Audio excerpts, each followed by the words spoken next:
Assalamualaikum warahmatullahi wabarakatuh. Alhamdulillahirabbil alamin wa bihi nasta'inu ala umuri. Asyhadu an la ilaha illallah wa asyhadu anna Muhammadan abduhu wa rasuluh. Allahumma shalli wa sallim ala nabiyyina Muhammad wa ala alihi wa ashabihi wa man tabi'ahum ila yaumil qiyamah. Amma ba'du. Alhamdulillah, dengan memanjatkan puji serta syukur kita kepada Allah Subhanahu wa Ta'ala, pada malam hari ini kita bisa hadir dalam majelis taklim yang telah dirutinkan setiap malam Kamis, dan mudah-mudahan kita semua yang hadir di majelis yang mulia ini Allah mencatat sebagai amal soleh kita bersama. Amin.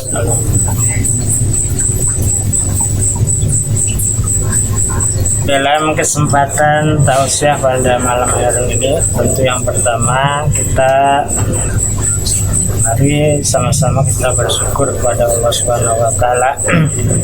Alhamdulillah kita secara hari, tahun, perasaan sama aja ya. Tapi ya setidaknya dengan di tahun baru Hijriah, Miladiyah, tahun baru Miladiyah tahun 2023, kita tinggalkan 2022, ya setidaknya menjadi evaluasi diri kita masing-masing.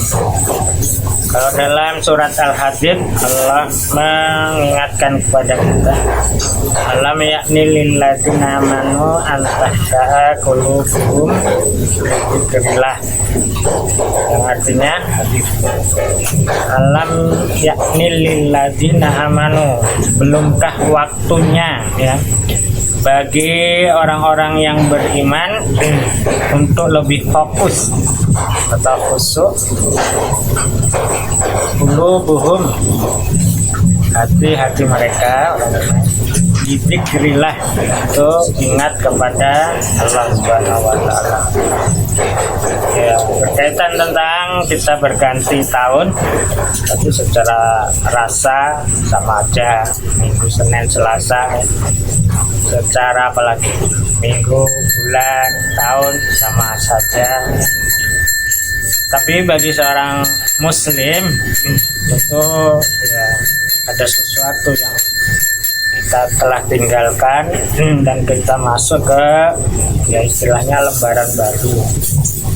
Kalau boleh dikatakan ada buku lembaran di tahun 2022, maka kita sekarang berganti di buku baru tahun 2023. Dan itu semua ada bekas atau tilas atau catatan ya, yang setiap hari ya, malaikat catat tentang perilaku kita ya. Ya, tentunya sebagai seorang yang beriman, sekali lagi kita secara umur bertambah, tapi secara kesempatan hidup di dunia berkurang. Maka ayat tadi ya, mengingatkan kepada kita ya, kalau kasarnya kapan lagi ya, kamu akan lebih fokus ya, bahwa hidup ini akan berakhir, hidup ini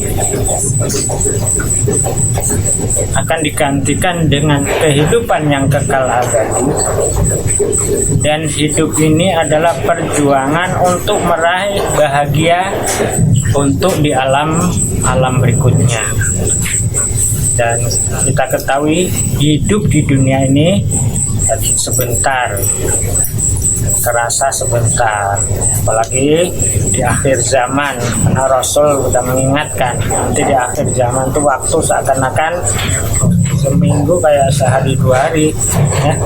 Baru kemarin Jumat, mau Jumat lagi, kemarin awal bulan udah awal bulan lagi Ramadan lah. tahun bukan demikian. Ramadan ke Ramadan sekarang kayaknya baru kemarin ya. Udah mau Ramadan lagi nanti di pertengahan Maret. Januari ya. Januari, Februari, Maret udah puasa lagi. Setelah ada rasa cepatnya hari, tapi apa yang menjadi kehidupan yang sebentar ini adalah penentu kebahagiaan kita di akhirat yang kekal abadi tadi. Maka sekali lagi Allah mengingatkan kapan kita lebih fokus ya, untuk memikirkan akhirat kita, untuk lidzikrillah. Lidzikrillah itu maknanya banyak ya, bisa diartikan zikir kepada Allah, bisa diartikan ya lebih mendekatkan diri kepada Allah. Dan ya semua tentu bagi seorang beriman apapun yang dilaksanakan sebenarnya bernilai ibadah. Tapi untuk fokus yang benar-benar lillahi ta'ala mungkin antara kita berbeda-beda. Maka ayat tadi mengingatkan ya, semakin bertambah usia, semakin sempit kesempatan kita di dunia untuk beramal dan beristighfar kepada Allah, maka Allah mengingatkan kepada kita untuk lebih fokus ya. Fokus dalam artian tadi lillahi ta'ala ya, fokus enggak sholat terus juga enggak, taklim terus juga enggak, baca Quran terus enggak, tapi fokus dalam artian inna sholati yang diajarkan di Quran ya oleh Nabi Ibrahim, inna sholati wa nusuki wa mahyaya wa mamati lillahi rabbil alamin. Apa artinya? Sesungguhnya sholatku, terus segala ibadahku, apapun ibadah bentuknya kecil besar ya, wa mahyaya dan waktu hidupku, wa mamati dan waktu kematianku lillahi rabbil alamin, itu bernilai hanya semata karena Allah Subhanahu wa taala. Jangan sampai kita terlena oleh hiruk pikuk dunia tanpa kita niatkan untuk Allah Subhanahu wa taala. Maka beruntung bagi seorang muslim, apapun pekerjaannya niatkanlah itu bagian dari lillahi ta'ala. Itu makna dari antahsya'a qulubuhum bidzikrillah. Kita sudah masuki tahun baru ya, tentu dengan semangat baru dalam artian tadi lebih dekat kepada Allah. Karena mau nggak mau ya tadi kita lebih dekat dengan panggilan Allah ajalah. Maka kita hendaknya lebih mempersiapkan diri. Baik, itu sebagai mukadimah. Kemudian untuk kajiannya kita lanjutkan kemarin surat Al-Imran ayat 100 berapa? 1 ya? Ya. Terakhir. Baik, kita lanjutkan ayat berikutnya 101 dan 102 insyaallah. Ya ayyuhalladzina amanu taqullaha haqqa tuqatih wa la tamutunna illa wa antum muslimun. Kemarin sudah dibahas haqqa tuqatih ya, itu balasan bagi orang yang bertakwa, cara bertakwa kepada Allah, ciri-ciri orang yang bertakwa kepada Allah ya. Sekarang wala tamutunna illa wa antum muslimun, dan janganlah sekali-kali kamu mati kecuali kamu dalam keadaan muslim atau berserah diri ya. ayat penggalan akhir dari surat Al-Imran ayat 102 ya, yaitu adalah bentuk larangan. Jadi nanti di surat Al-Imran sampai ayat berapa itu bentuknya perintah larangan itu beriringan. Ada empat boleh dikatakan empat penggal ya, perintah larangan gitu. Kalau dalam ilmu balaghah ada istilahnya tersendiri ya. Ada kenapa Allah membuat hal ini seperti demikian, karena itu menunjukkan bagian dari hal yang penting yang harus dilaksanakan bagi orang-orang yang beriman, karena hitopnya adalah kepada orang-orang yang beriman. Kalau dalam pembahasan yang lalu ittaqullaha haqqa tuqatih sudah diterangkan, sekarang adalah wala tamutunna illa wa antum muslimun, dan janganlah, lamnya disebut lam apa? Amir, Rois tahun. Wala tamutunna. Tahu ya, jadi nahi larangan. Wala tamutuna, dan janganlah, maka ada kata jangan. Ya, jangan berarti jangan. Nahi menunjukkan haram, atau kalau dijelaskan secara usul fiqh, dan haram hukumnya mati di luar Islam, gampangnya gitu. Haram dari mana? Haram masuk surga, gitu ya. Kalau dia mati di luar Islam berarti kan haram masuk surga. Maka istilah usul fikihnya lam nahi tadullu ala haram, yaitu suatu kalimat yang diawali oleh kata atau huruf la nahi itu menunjukkan sesuatu yang diharamkan oleh Allah. Jadi Allah ya tadi saking sayangnya kepada kita mengharamkan mati di luar Islam. Maka sangat-sangat kita berhati-hati kepada anak cucu kita, jangan sampai mati di luar Islam. Jadi wala tamutunna illa wa antum muslimun. Dalam ayat ini juga, akhir ayat ini mengandung makna perintah istiqomah. Kalau boleh dikatakan, ya kalau perintah istiqomahnya ya istaqimu ila mautikum, beristiqomahlah kamu dalam Islam sampai matimu. Ya, istiqomah. Jangan sampai kita putus di jalan ya, atau disebut istilahnya murtad dan lain sebagainya. Ada istilah-istilah sekarang kalau di harokah tuh namanya apa? Harokah. Ada juga yang mengatakan futur tuh buka, tadinya istiqomah jadi dibuka auratnya, dibuka ininya, jadi gitu futur. Nah ini larangan yang utama ya memang keluar dari Islam. Tapi lebih dalam lagi artinya bagi seorang muslim mukmin, karena yang dipanggil tadi muslim dan mukmin, makna muslimun di sini adalah berserah diri. Artinya orang Islam yang benar-benar sudah berserah diri maksimal dalam apa kemarin? Ketakwaan kepada Allah, karena dalam ayat sebelumnya ittaqullah haqqa tuqatih. Jadi tidak hanya sekedar muslim dalam artian apa? KTP, muslim pengakuan atau disebut muslim abangan dan lain sebagainya. Tapi benar-benar muslim yang haqqa tuqatih tadi, ya. Jangan sampai mati tidak muslim haqqa tuqatih.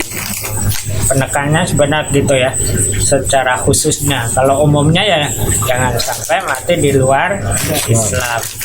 Tapi penekanan secara khusus adalah jangan sampai mati kecuali dalam keadaan takwa kepada Allah dengan sebenar-benarnya takwa. Artinya maksimal kita dalam ketakwaan.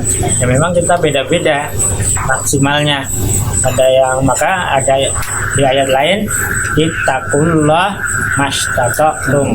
Bertakwalah kepada Allah sesuai dengan kemampuan. Tapi tadi ya, maksimal dalam berpasrah diri kepada Allah Subhanahu wa taala. Itu lanjutan dari ayat yang kemarin. Kemudian di ayat berikutnya, wa tasimu bihablillahi jami'a. Ingat kemarin ittaqullah haqqa tuqati.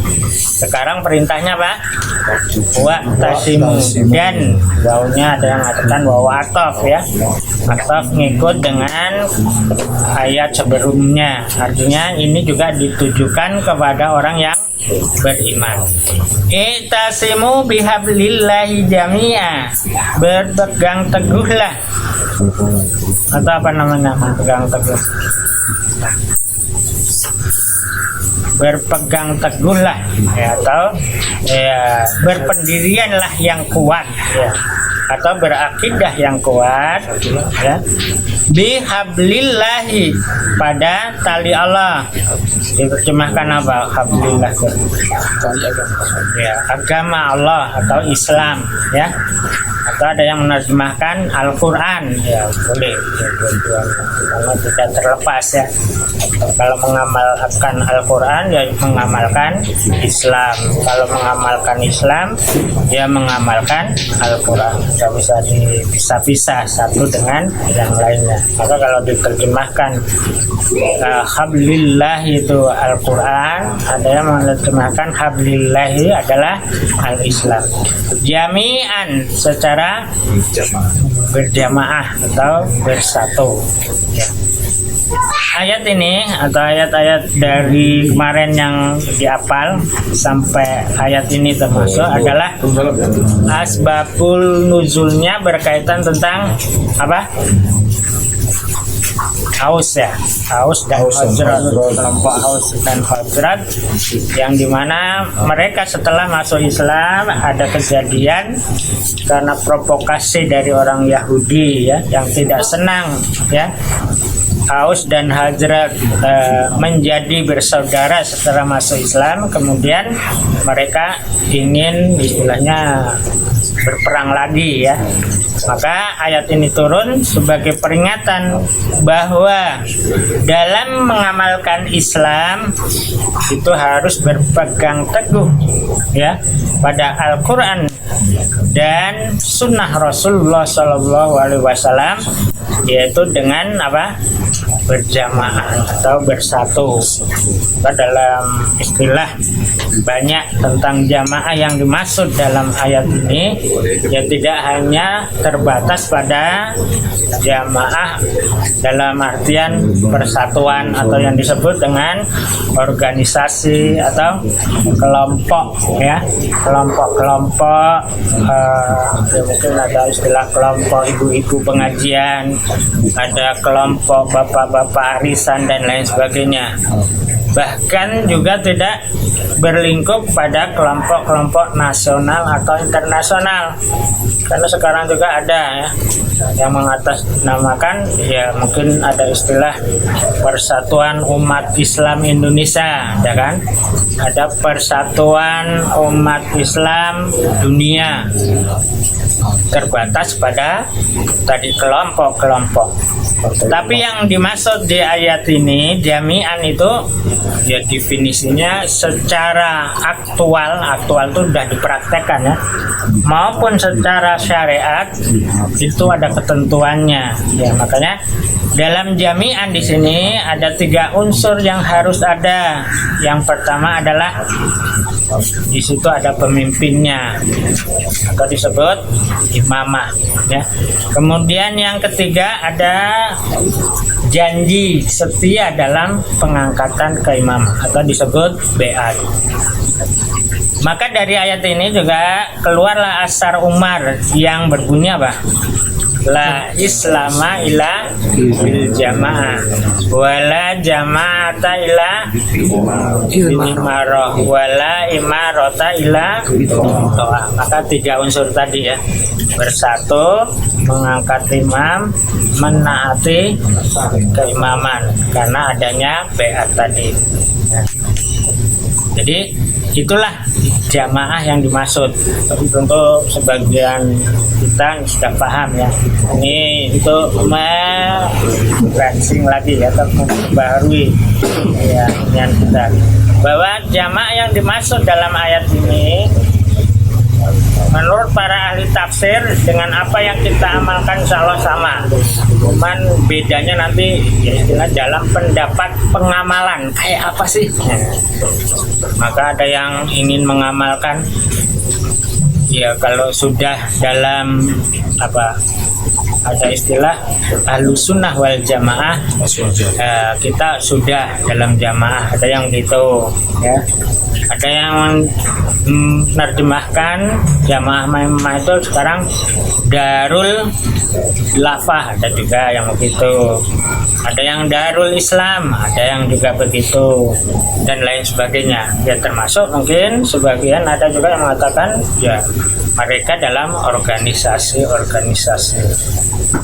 Tapi jelas ya secara syariat yang terdapat dalam Al-Quran dan Sunnah, maka jamaah yang dimaksud dalam ayat ini adalah apa yang telah dilaksanakan oleh Rasulullah dan para sahabat, dan tadi tidak terbatas oleh satu teritorial ya istilahnya, tapi sifatnya rahmatan lil alamin. Maka menjadi pilihan dari Wali Al-Fatah yang mengatakan bahwa Islam ditegakkan dengan jamaah wal imamah yang non politik baru bisa dilaksanakan secara rahmatan lil alamin. Kalau politik masih dibawa dalam jamaah tadi, maka tidak akan bisa masuk antara negara satu ke negara lain. Sebagai contoh kemarin yang masih baru, yaitu tentang pemahaman khilafah yang ditegakkan oleh baik Hizbut Tahrir atau siapa? Balaraja ya, Khalifatul Islam ya mungkin dalilnya ya nggak beda, ambil watasimu atiullah ati rasul, terus tentang khilafah dan lain sebagainya.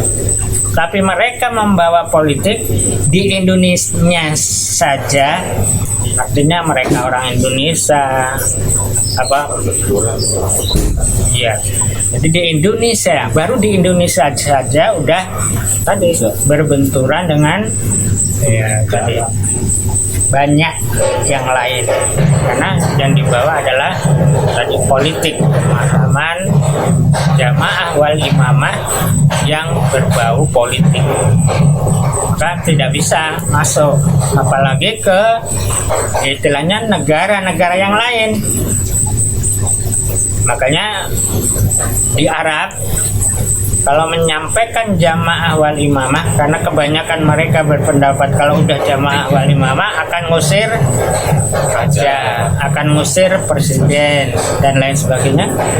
Maka begitu dengar dikit ada ulama yang berbicara tentang jamaah wal imamah langsung ditangkap di sana, karena tadi kekhawatiran mereka terhadap ya kekuasaannya.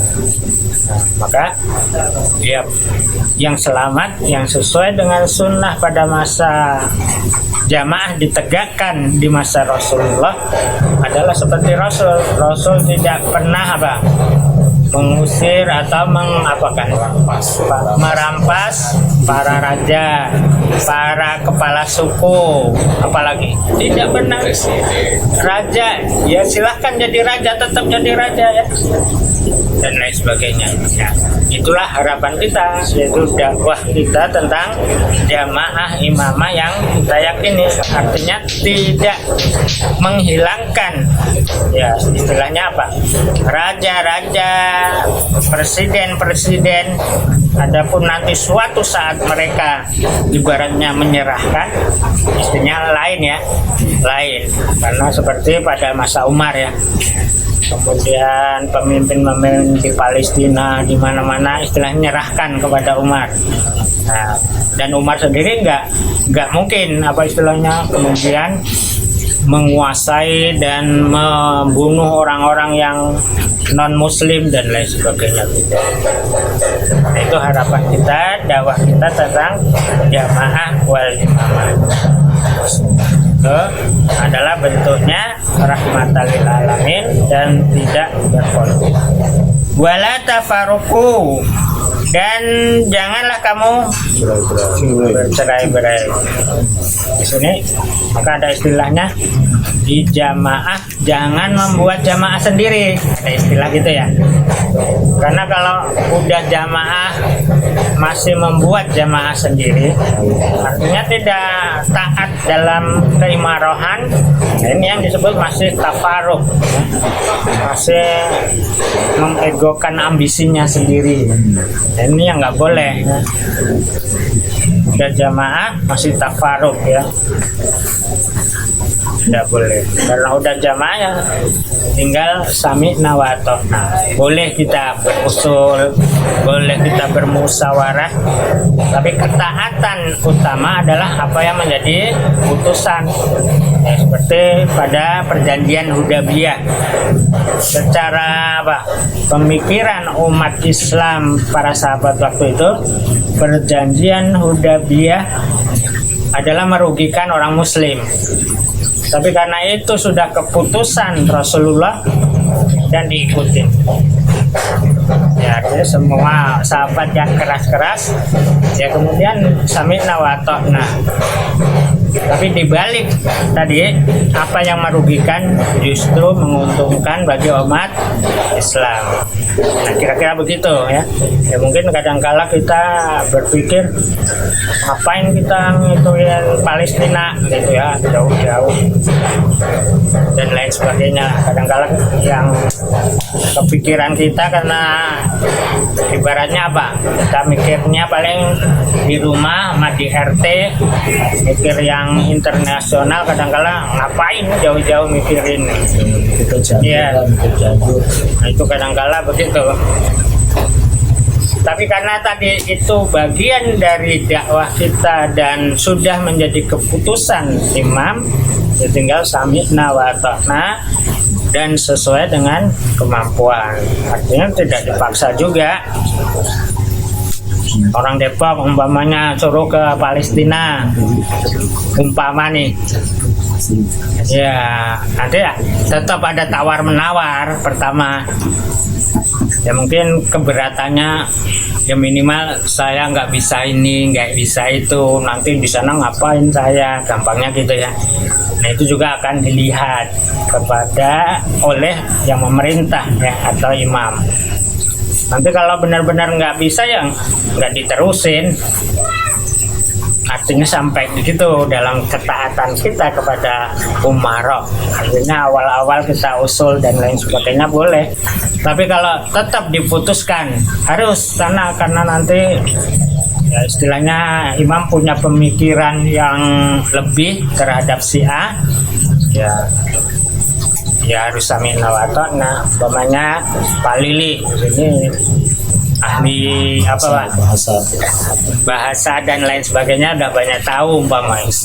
Ya, artinya untuk meningkatkan kemampuan dalam diplomasi, ya, jadi diplomasi itu antara lain sering dikirim kemana-mana. Ya harus sami'na wa ata'na kalau udah putusan. Tapi kalau sebelumnya tadi ada istilah urun rembuk, boleh kita mengajukan keberatan. Pada masa Rasul juga gitu kan, para sahabat ketika ini si jadi amir, ada yang usul dia masih kecil Rasul dan lain sebagainya. Tapi kalau Rasul Usamah tetap jadi amir, walaupun dia sudah meninggal, Rasul Abu Bakar tetap mengangkat si Usamah jadi Amin. Itu kira-kira. Jadi keputusan ya, jadi pimpinan atau seorang imam yang kita taati ya tidak absolut. Awalnya ya boleh istilahnya tawar menawar. Adapun kemudian nanti tetap diputuskan dia harus berangkat umpamanya ya tidak ada lain, jawabannya adalah sami'na wa ata'na. Sama kita para umaro biasanya yang bandel-bandel suruh ke Cibubur. Sebenarnya ke Cibubur itu tidak hanya sekedar apa musyawarah, di situ ada latihan toat terutama. Kemudian nanti latihan untuk tambah ilmu. Kalau di Depok aja taunya Depok, jadi kalau ditingkatkan tadi nanti di Jember tingkatkan lagi, artinya wawasan kita lebih luas, akan lebih luas, ilmunya juga lebih ada. Terus keberanian kita dalam forum umum juga akan lebih berani, itu maksud dari tadi kita diberi amanat untuk musyawarah, untuk talim umarah, untuk dan lain sebagainya, antara lain seperti itu. Maka bagian dari jamaah imamah atau jami'an tadi adalah tadi apa yang diasarkan oleh Umar ya, apa tadi, la islama illa tidak akan sempurna. Maka sebagian dalam menerjemahkan maksud dari Umar adalah tidak akan sempurna. Jadi kalau terjemah letter luck-nya sebenarnya apa? Tidak Islam. Kalau tidak Islam keras banget ya. Tapi di situ dilunakkan menjadi tidak akan sempurna Islamnya ya seseorang kecuali dengan berjamaah. Bukan jamaah kalau tidak punya imarah atau pimpinan, dan bukan namanya mengangkat imam kalau tidak ditaati. Itu bagian dari kata jami'an tadi. Kemudian wala tafaroku, ya setelah dalam jamaah jangan membuat ya jamaah dalam jamaah, artinya maunya sendiri ya, maunya sendiri. Buat kuru nikmatallahi alaikum id kuntum a'da'an fa'alafa baina qulubikum fa asbahtum bi nikmati ikhwan. Walaupun ini mengingatkan nikmat Allah yang berikan kepada kaum Aus dan Khazraj, ya sebenarnya juga kepada umat muslim yang berbangsa, bersuku-suku dan lain sebagainya. Dengan Islamlah mereka Allah satukan. Yang tadinya satu dengan lain bermusuhan, tidak kenal dan lain sebagainya, maka dengan Islam mereka dipersatukan oleh Allah. Fa asbahtum, maka kamu menjadi karena nikmat Allah ikhwana, seperti saudara kandung. Kita sudah dalam jamaah seperti saudara kandung. Tadinya nggak kenal sama sekali, saya orang Lampung, tadinya boro-boro kenal orang Depok. Tapi setelah dalam jamaah sama-sama, ya seperti saudara kita, seperti saudara kita kehilangan, jika dia tidak ada dan lain sebagainya. Nah, itu nikmat dari berjamaah tadi, nikmat dari berjamaah. Maka sangat penting dalam persaudaraan dalam Islam atau disebut dalam jamaah tadi, sehingga banyak hadis-hadis keutamaan tentang bagaimana Rasulullah SAW menjanjikan kepada orang-orang yang bersaudara karena apa? Karena Islam, bukan karena darah. Nanti di surga juga antara lain akan bercahaya. Itu orang-orang yang bersaudara karena Allah. Ya mudah-mudahan termasuk kita ya, bersaudara karena Allah. dia akan duduk nanti di majelis-majelis dekat dengan para nabi dan wajahnya bercahaya. Ketika ditanya siapa dia ya Rasul, yaitu mereka umatku di akhir zaman yang bersaudara karena Allah. Kita juga bersaudara karena Allah. Nah, oleh karenanya kita istiqomah, kita jaga. Wa kuntum ala safa hufrati minan nar fa anqadzakum minha. Dan kalau kita tidak dalam jamaah dan imamah, ibaratnya kita berada di pinggir api neraka. Dalam keterangan beberapa tafsir, kenapa disebut demikian? Karena ketika seseorang menyendiri atau tersendiri tanpa dalam satu jamaah wal imamah, kenapa disebut di tepi jurang neraka? Karena mereka tidak ada yang mengingatkan, ya. Dan mereka tidak ada saksi nanti di hadapan Allah, karena imam-imam atau umaro itu akan menjadi saksi bahwa si A ya benar seorang muslim, dia rajin dan lain akan menjadi saksi. Kalau di sini Pak Eko nanti akan jadi saksi pada ikhwan-ikhwan yang ada di Depok. Ibaratnya kalau karena sesuatu kita berada di neraka, akan menjadi saksi sehingga bisa menyelamatkan umatnya yang ada di neraka. Sampai seperti itu, akan sampai seperti itu. Jadi akan saling menyari tadi karena ikhwana tadi ya, karena adanya rasa persaudaraan yang terpimpin tadi. Jadi akan dicari. Maka kalau Rasul mengatakan al jama'atu rahmah wal furqatu adab, itu termasuk hikmahnya. Kalaupun kita di neraka akan menjadi dapat syafaat dari persaudaraan kita, dan kita punya pimpinan tadi umaro, akan dicari di mana dia ya, dan akan diselamatkan. Ibaratnya dijadikan hujah, ya Allah si A dulu bersama kami taklim, dulu bersama kami dan lain sebagainya, sehingga Allah menyelamatkan dia dari api neraka. Dan kita nanti saling mencari ya, jangan sampai kita nyelempet di mana nggak ada yang tahu. Makanya itulah pentingnya antara lain punya umarok ya, sampai nanti di akhirat, bukan hanya di dunia. Fa'angkodakum minha, maka Allah selamatkan kamu daripadanya. Kadzalika yubayyinullahu lakum ayati la'allakum tahtadun. Demikianlah Allah menjelaskan ayat-ayatnya secara jelas agar kamu mendapat petunjuk. Jadi sekali lagi kita dalam jamaah ini insya Allah termasuk orang yang mendapat petunjuk, dan secara hujah baik dari Al-Quran maupun Sunnah, hikmahnya luar biasa ya. Jadi banyak keutamaan sehingga nanti kita tadi akan mendapatkan rahmat Allah ya. Maka kita yang sudah berada di dalamnya tadi istiqomah dan selalu meningkatkan ukhuwah Islamiyah kita antara sesama, dan tentu kepada yang belum dari keluarga kita ya kita dakwahkan ya.